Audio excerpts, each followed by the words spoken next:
So I have this old board that I put peel and stick tiles on to use as a mat for my rolly chair at my computer desk. I've had this mat for about 2 years, and it was nice, but now it's falling apart. And here's what it currently looks like underneath my workbench. It's a mess.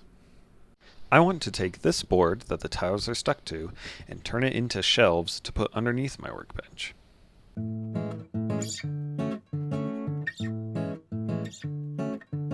We're going to need a gardening knee pad, a hammer, this metal scraper thingy I found in the shed, and some gloves.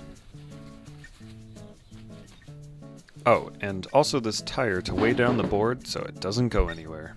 Off camera, I was just trying to shove the metal scraper underneath the tiles by pushing really hard. Then I soon realized that it's much easier if I just hit the back of the scraper with the hammer.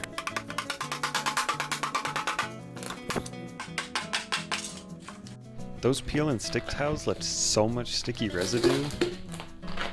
I really needed some Goo Gone. What I didn't realize was that the hardware store would only have an industrial-sized bottle. I will never need to buy Goo Gone again in my life.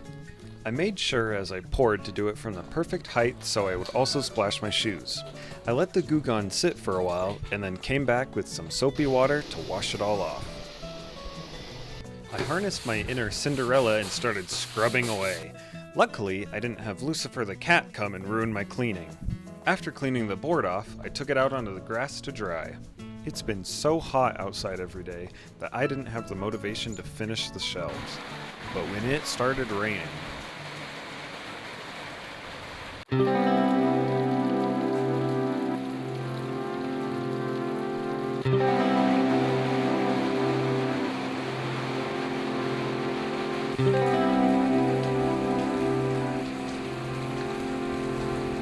I headed back outside to start working again.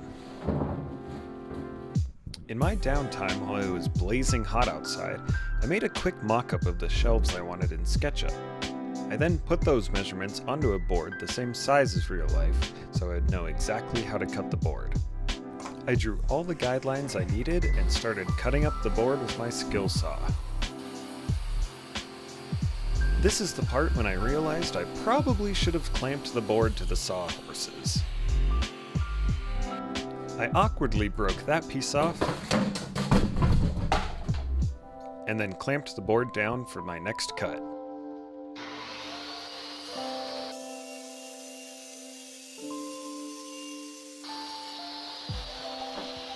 At this point, I had cut all the boards to the correct width, and now all I had to do was cut them to the correct length. And make sure to stand in front of the camera.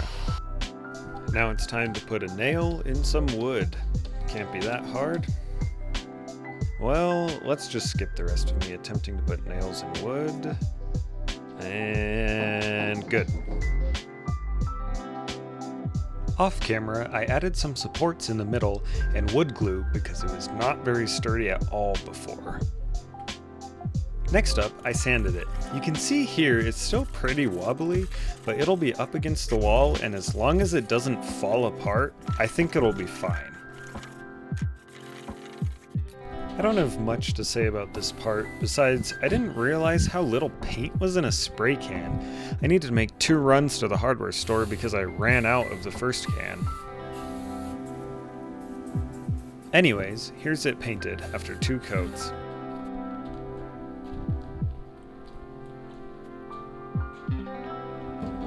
I was so relieved that it actually fit under my workbench, that I just swiped my hand and everything magically cleaned up. On the top shelf here, we've got my hot glue gun, toothpicks, swabs, random paints, things needed for clay and sandpaper.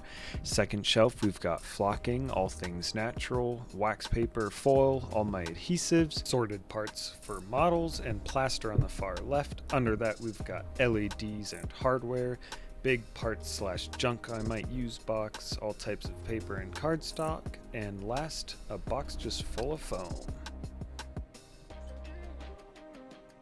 While we're down here, I might as well fill up my plaster container. I really like using this over the box the plaster comes in because it's so much easier to scoop out and not spill everywhere. Thanks for watching me put together some slightly, very wobbly shelves.